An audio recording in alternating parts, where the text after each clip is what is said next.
sakit kudu amit ada lega pamitan kamu kagungan panggunakan kawasa nyuhunkeun keselamatan lain lama sampo nyuhunkeun saya betina langsari lamana nyuhunkeun ka Gusti Gusti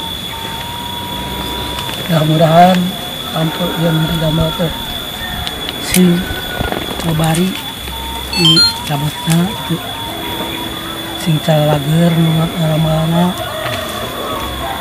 akhirnya batina muka ditetepkan ayah dina karahayuan rahayu mereka selamat orang nama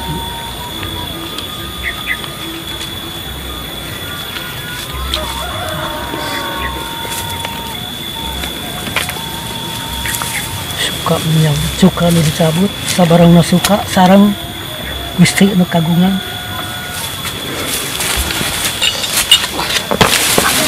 kalahon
Sampurasun.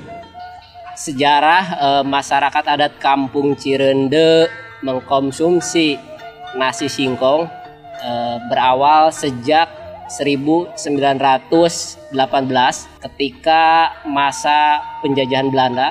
Awalnya masyarakat di Kampung Cirende mengkonsumsi nasi beras sama seperti masyarakat pada umumnya. Tapi pada saat itu terjadi kelangkaan beras karena ada masa pacaklik dan kondisi penjajahan yang merampas sumber beras kita. Dan akhirnya sesepuh adat Kampung Cirende pada saat itu menggagas untuk beralih dari kebiasaan mengkonsumsi nasi beras ke yang lain. Dan akhirnya gagasan itu mulai dilakukan oleh masyarakat dengan bertahap. Dan tepatnya tahun 1924 baru ditemukan yang hari ini dikenal dengan rasi atau beras singkong menjadi makanan pokoknya masyarakat adat Kampung Cirende. Dan tradisi itu turun-temurun sampai hari ini menjadi kebiasaan tradisi yang tidak bisa dilepaskan dari masyarakat adat Kampung Cirende. Yang pasti kan di keluarga setiap hari makan nasi ya, nasi singkong.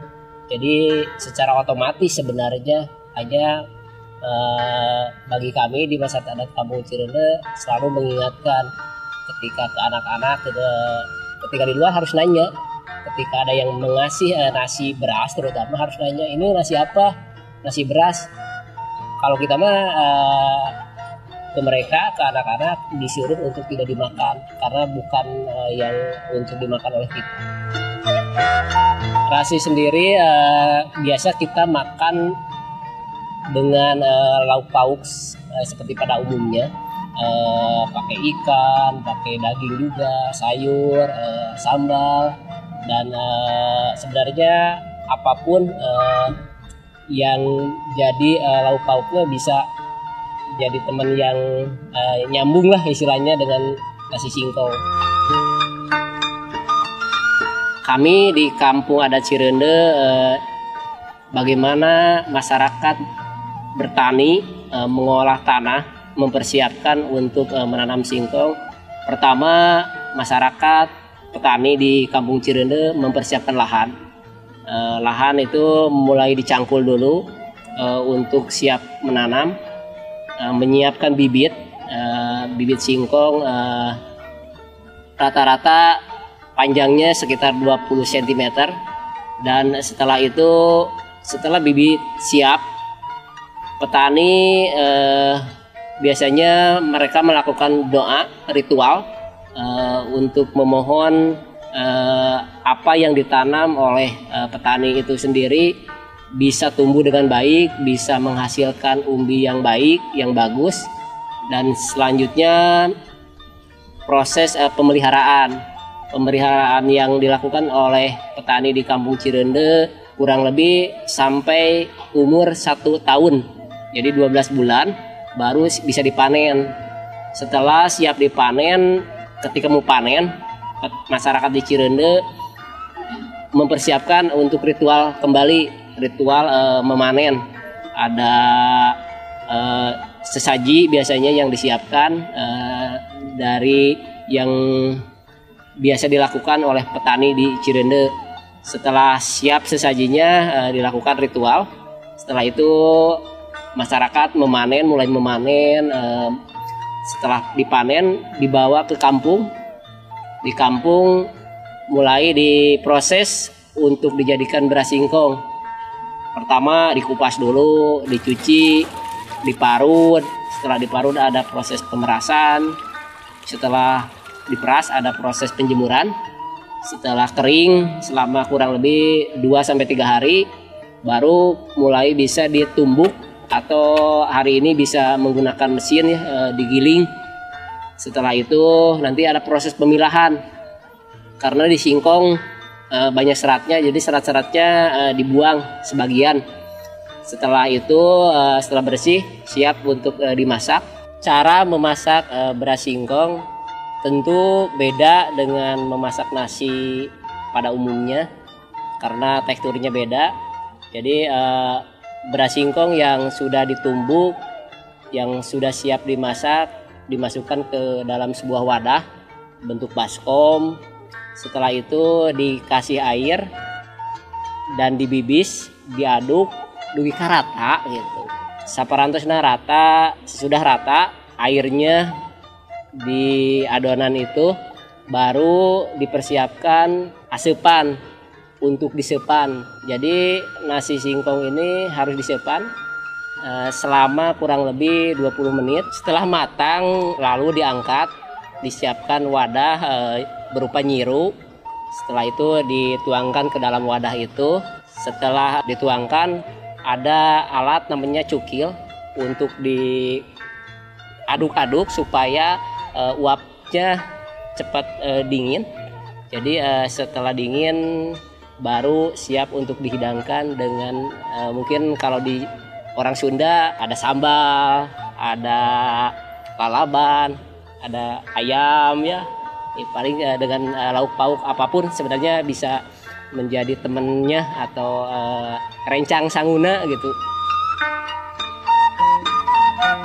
Nasi singkong ini selain makanan sehari-hari juga sebagai pelengkap untuk ritual terutama di masyarakat adat. Nasi singkong ini diolah sedemikian rupa menjadi yang utamanya karena untuk ritual dijadikan tumpeng yang diwarnai kuning. Nanti didoakan oleh para sepuh sebagai bagian dari harapan untuk berkah, untuk keselamatan. Nanti dimakan bersama di ritual adat itu oleh lapisan masyarakat, mau orang Cirende maupun masyarakat luar. Nasi singkong yang biasa dijadikan tumpeng biasanya tidak lengkap kalau tidak dalam kegiatan upacara. Biasanya yang paling utama di kampung adat Cirende ada namanya tutup tahun ngemban tahun. Jadi upacara tutup tahun ngemban tahun itu biasanya masyarakat setiap keluarga besar mengirimkan tumpeng ke balai adat, nanti dibagikan ke masyarakat. Dan kegiatan-kegiatan upacara adat lainnya, pernikahan, kelahiran, selalu ada nasi tumpeng yang menjadi bagian utama dari upacara yang ada di kampung adat Cirende. Kita juga ada beberapa olahan yang dibuat oleh masyarakat. Ada awug, ada nasi goreng singkong. Nah, ini nasi goreng singkong ini menjadi primadona juga. Banyak tamu pengunjung ingin menikmati nasi singkong itu sendiri yang digoreng. Terus juga kita mengembangkan dari beras singkong itu menjadi berbagai bahan dasar untuk pembuatan kue-kue. Jadi ada egrol, ada kicipir, kue simping, dan lain sebagainya. Di Cirende itu dikenal dengan upacara Mipit Amit Ngalamenta. Upacara itu biasanya dilakukan ketika petani mau petembeyan atau mau pertama kali menanam, dengan alasan bahwa kita sebagai manusia tidak bisa menghidupkan tanaman yang kita tanam, tidak bisa mengasih daun, tidak bisa mengasih kehidupan yang lainnya. Nah, termasuk ketika kita panen. Dalam panen pun biasanya kita lakukan ritual itu dengan disiapkannya sesajen. Sesajen itu bentuk penghargaan atau ngajen kepada para leluhur, minta diberikan keselamatan kepada Yang Maha Kuasa dan diberikan hasil yang baik dari hasil panen tersebut. Di sana ada beberapa simbol yang kita pakai di sesajen itu. Ada rurujakan. Rurujakan itu melambangkan manis pahit kehidupan di dunia ini. Terus ada air bunga. Air bunga itu melambangkan kita harus bisa mengembangkan nilai atau apa yang telah dilakukan oleh leluhur. Jadi perjuangan leluhur harus kita lanjutkan. Nah, dalam prosesi upacara panen tadi, itu semua mengingatkan kita semua kepada generasi untuk selanjutnya bahwa apa yang telah diwariskan oleh leluhur patut kita jaga melalui pesan dari sesajen tadi. Bagaimana kita sebagai manusia menghargai alam, menghargai hasil dari alam yang kalau istilah Sunda mah anu nyambung kahuripan, urip anu nyambung kehidupan buat keberlangsungan kehidupan kita. Jadi sudah selayaknya tradisi itu tetap kita jaga, tetap kita lestarikan. Ini perjalanan yang cukup panjang, perjalanan yang sangat melelahkan mungkin karena di zaman-zaman dulu ketika zaman kolonial pun sempat dilarang kegiatan-kegiatan seperti itu gitu. Karena akan membangkitkan rasa nasionalisme. Karena di sana ada pesan Ketika kita menyiramkan air bunga ke tanah itu melambangkan simbol menjaga lemah cai atau tanah air. Makanya orang-orang penjajah pun sempat melarang kegiatan tersebut. Untuk saat ini kami dan generasi seterusnya akan tetap konsisten menjaga warisan itu biar tetap ada dan lestari.